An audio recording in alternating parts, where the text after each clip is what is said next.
Hello दोस्तों, स्वागत करता हूं स्टॉक्स इन जोन चैनल में। आज हम बात करेंगे डिक्सन टेक्नोलॉजी शेयर के बारे में। इस स्टॉक की बात करें, ये स्टॉक भी आपको गिरावट में मिल रहा है। ऑल ओवर आपकी इसके गिरावट दिखा दूं तो 13-14% की ऑल ओवर गिरावट इस स्टॉक में देखने को मिल जाएगी। तो स्टॉक की बात करें कि हमें ये गिरावट में खरीदना चाहिए कि नहीं, तो आप जरूर खरीद सकते हो फॉर अ लॉन्ग टर्म। ठीक है, अभी हम 1 जनवरी से लेकर इस अक्टूबर तक के रिटर्न्स देख लेते हैं। तो आपको यहाँ पर रिटर्न देखने को मिलेंगे 83% के रिटर्न। अगर आप 1 साल के रिटर्न देखते हो तो 163% के रिटर्न, मतलब गजब के रिटर्न तो बहुत अच्छे देता है। 1 साल में डबल से भी ज़्यादा पैसा कर रहा है आपका। तो अगर हम 5 साल का देखें तो 5 साल में आपको 837% के रिटर्न, मतलब आप देख पा रहे हो कितने गजब के रिटर्न्स देता है। तो ज़रूरी नहीं है आने वाले टाइम पे आपको ऐसे ही रिटर्न्स बना के दें, तो उस हिसाब से आप रिटर्न्स देखकर पैसा मत लगाना, अपने बिजनेस देखना, अर्निंग देखनी है उसकी। तो अर्निंग की बात करें, जो इसका Q2 का रिजल्ट आया तो काफ़ी बढ़िया है। ईयर टू ईयर परफॉर्मेंस काफ़ी बढ़िया है, क्वार्टर टू क्वार्टर परफॉर्मेंस भी काफ़ी बढ़िया है। एक्सपेंसेस जो है वो भी साथ के साथ बढ़ रहे हैं, क्योंकि रॉ मटेरियल जो है वो काफ़ी महंगा हो चुका है आजकल। ठीक है, जो कॉस्ट ऑफ मटेरियल कंज्यूमर है वो थोड़ा इंक्रीज़ हो गया, वो ईयर टू ईयर वो इंक्रीज़ ही करता रहेगा। अगर बिजनेस बढ़ाना है तो एक्सपेंसेस भी बढ़ते ही रहेंगे।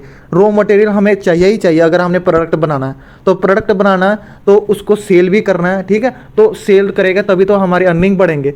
तो ज़्यादा से ज़्यादा सेल होंगी तब जाके अर्निंग बढ़ेगी, इसलिए ज़्यादा से ज़्यादा रॉ मटेरियल चाहिए, फिर ज़्यादा से ज़्यादा एक्सपेंसेस भी हो जाते हैं।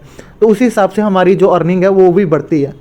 तो रॉ मटेरियल भी बढ़ता रहेगा, एक्सपेंसेस भी बढ़ते रहेंगे ईयर टू ईयर, और इसका जो सेल्स ग्रोथ है वो भी बढ़ता रहेगा। तो इनकम भी बढ़ी है। ठीक है, नेट प्रॉफिट भी इसका जनरेट हुआ है अच्छा खासा, अर्निंग पर शेयर रेशियो भी काफ़ी इंक्रीज़ हुआ है, ईयर टू ईयर इंक्रीज़ हुआ है, क्वार्टर टू क्वार्टर भी इंक्रीज़ हुआ है। तो Q2 रिजल्ट जो है काफ़ी बढ़िया लगा मुझे। ठीक है, कोई दिक्कत ही नहीं है Q2 के रिजल्ट में। तो अर्निंग ये कर रहा है। तो ये जो 837% के रिटर्न है ना, तो ये मतलब आए हैं। ठीक है, आगे भी आ सकते हैं। इसके जो अर्निंग है वो काफ़ी बढ़िया। अगर आप Q2 रिजल्ट देखने के बाद पैसा लगाना चाहते हो तो लगा सकते हो, इस गिरावट में आप लगा सकते हो, क्योंकि रिजल्ट तो आ चुके हैं और Q2 रिजल्ट है वो काफ़ी बढ़िया है। और जो हम स्टॉक की बात करें ये भी काफ़ी बढ़िया, रिटर्न्स तो आपको दे ही रहा है अच्छे। तो रिटर्न्स भी आपको अच्छे खासे दे रहा है। इस कंपनी को है वो ज़्यादा टाइम भी नहीं हुआ। ये जो कंपनी आई थी 2017 को मार्केट में लिस्ट हुई थी, तब से अब तक इसके रिटर्न आप देखोगे तो 837% के रिटर्न आपको ऑल ओवर देखने को मिल जाएंगे। तो 837 इतनी तेज़ी से ये बना के दे रहा है। जब हमने ये स्टार्टिंग में बात करी थी स्टॉक के बारे में, तब ये स्मॉल कैप था, फिर ये मिड कैप बना, अब ये लार्ज कैप आ चुका है। ऑफिशियली अनाउंस हो गया कि ये लार्ज कैप इसका है। मार्केट कैप मैं आपको बता दूंगा। तो अब ये लार्ज कैप कंपनी बन चुकी है। तो जितनी तेज़ी से ऊपर जाता है ना दोस्तों, उतनी तेज़ी से नीचे भी करेक्शन होते हैं। तो रिटर्न्स मत देखा करो, करेक्शन भी देखा करो। अगर आप रिटर्न्स लेने के लिए तैयार हो तो करेक्शन लेने के लिए भी तैयार रहना। ठीक है, गिरावट में मतलब बाहर निकलने की कोशिश मत करना, होल्ड करना और ऐड करने की कोशिश करना। अगर आप गिरावट में मिलता है तो, अगर गिरावट होती है तो और ऐड करने की कोशिश करना। ठीक है, आपके पास पूंजी होगा तो। फंडामेंटल स्ट्रॉन्ग स्टॉक्स कभी बेचने नहीं होते जब तक आपको पैसों की ज़रूरत ना हो, या फिर कोई रीज़न ना हो, स्ट्रॉन्ग रीज़न ना हो, तब तक आपको बेचने की कोई ज़रूरत ही नहीं है। इसलिए आप लॉन्ग टर्म के लिए डिक्सन टेक्नोलॉजी की ओर तरफ जा सकते हो। तो फंडामेंटल की ओर बात करें, क्योंकि फंडामेंटल देख के ही हम डिसाइड कर पाएंगे कि हम लॉन्ग टर्म के लिए खरीदना चाहिए कि नहीं। तो आपको होल्डिंग दिखा दूं, प्रमोटर की आपको होल्डिंग मिल जाएगी 34.93। ठीक है, तो प्रमोटर होल्डिंग जून में 35.03 थी, उसके बाद इन्होंने डिक्रीज़ कर दी सितंबर में। तो इसका मतलब ये नहीं है कि बेकार स्टॉक है, प्रमोटर अपनी होल्डिंग बेच रहे हैं। अगर बेचनी होती सभी की सभी बेच दो। ठीक है, ऐसे बेचते नहीं है। अगर प्रमोटर अपनी होल्डिंग बेच रहे हैं, सभी की अलग अलग रिक्वायरमेंट होती है। उसके साथ साथ आप नोटिस करोगे कि यहाँ पर FI की होल्डिंग अच्छी खासी है। अगर हाँ FI की होल्डिंग नहीं होती और DI की होल्डिंग नहीं होती और प्रमोटर की होल्डिंग बहुत कम होती, फिर उस स्टॉक से हमें थोड़ा दूर रहने के बारे में सोचना चाहिए, क्योंकि हमने और भी देखनी होती है चीज़ें। तो अगर हम होल्डिंग की बात करें तो होल्डिंग आपको डिसेंट देखने को मिल जाएगी सभी की। FI की भी अच्छी खासी है, DI की भी बात कर लो अच्छी है। तो पब्लिक ने भी अच्छा खासा माल उठा के रखा 37% का। तो ज़्यादा से ज़्यादा माल पब्लिक के पास ही है। तो अगर हम मेन रिजर्व्स की बात करें, रिजर्व्स आपको ईयर टू ईयर इंक्रीज होते हुए मिलेगी, मतलब बढ़ रहा है। अब ये बढ़कर आपको 786 करोड़ के रिजर्व्स देखने को मिलेंगे। और कर्जा आप देख लो 202 करोड़ का है। तो कर्जा भी है, ठीक ठाक है, मतलब इतना ज़्यादा तो नहीं है जिस हिसाब से रिजर्व्स हैं। रिजर्व्स बहुत ज़्यादा हैं कर्जा के मुकाबले, तो रिजर्व्स भी ले रखा है अच्छा खासा। ईयर टू ईयर काफ़ी रिजर्व्स इनके इंक्रीज हुए, तो बढ़िया है।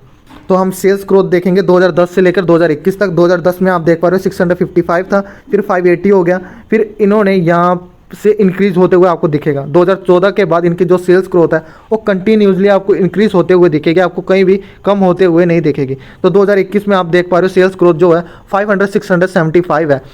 तो आने वाले टाइम में भी आपको काफ़ी ज़्यादा इंक्रीज होते हुए मिलेगा। 7461 अभी तक इनके जो सेल्स ग्रोथ है काफ़ी इंक्रीज होते हुए दिखाई देंगे। तो क्वार्टर रिजल्ट भी काफ़ी बढ़िया है, तो होना ही था। अगर आप यहाँ पर देखोगे 23, 29, 85, 107, 126, मतलब यहाँ से यहाँ तक आपको कंटिन्यूसली इंक्रीज होते हुए मिलेगी, कहीं भी आपको कम होते हुए नहीं दिखेगी। अगर हम इसके नेट प्रॉफिट की बात करें, ये देख पा रहे हो 10, 36, 44, 57, 56, 111, 152, 182, मतलब लगातार ही इंक्रीज हो रहा है, आपको कहीं कमी दिखाई देने को नहीं मिलेगी।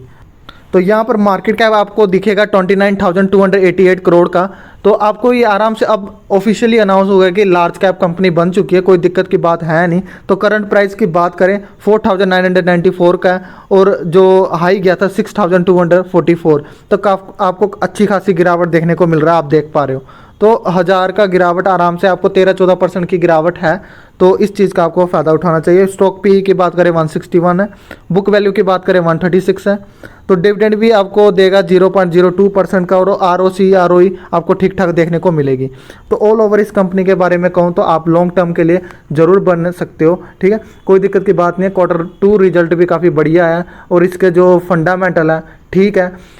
आपको होल्डिंग में थोड़ी दिक्कत आएगी, क्योंकि उसमें प्रमोटर की होल्डिंग काफ़ी कम आपको देखने को मिलेगी। बट अगर आप प्रमोटर की होल्डिंग देखकर ही स्टॉक खरीदना ही चाहते हो, तो आप HDFC बैंक की तरफ भी देख सकते हो, उनकी होल्डिंग कितनी कम है। इन्फोसिस की देख लो 12% होल्डिंग है प्रमोटर की। तो इसका मतलब ये नहीं है कि वो बेकार स्टॉक है, ज़रूरी नहीं होता है कि प्रमोटर के पास होल्डिंग कम है तो वो बेकार स्टॉक है। आपने FI की होल्डिंग भी देखनी होती है, FI की होल्डिंग अच्छी खासी है तो स्टॉक में बना रह सकता है। तो FI और DI की होल्डिंग इसमें है। तो जो सेल्स ग्रोथ की बात करें, चाहे हम ऑपरेटिंग प्रॉफिट की बात करें, चाहे हम नेट प्रॉफिट की बात करें, कोई दिक्कत आपको देखने को ज़्यादा नहीं मिलेगी। तो रिजल्ट्स भी अच्छे खासे हैं, बिजनेस काफ़ी अच्छा चल रहा है, और जो इसका Q2 रिजल्ट है वो भी काफ़ी बढ़िया है। तो लॉन्ग टर्म के लिए आपको अच्छे खासे रिटर्न ये बना के दे सकता है। तो मंडे को आप अगर ख़रीदना चाहते हो खरीद सकते हो। 13-14% की गिरावट है, तो इस चीज़ का आप ज़रूर फ़ायदा उठा सकते हो। तो लास्ट में ये कहूँगा, अभी तक आपने सब्सक्राइब नहीं किया तो सब्सक्राइब कर देना, वीडियो को लाइक कर देना एंड सपोर्ट करना। Thank you so much.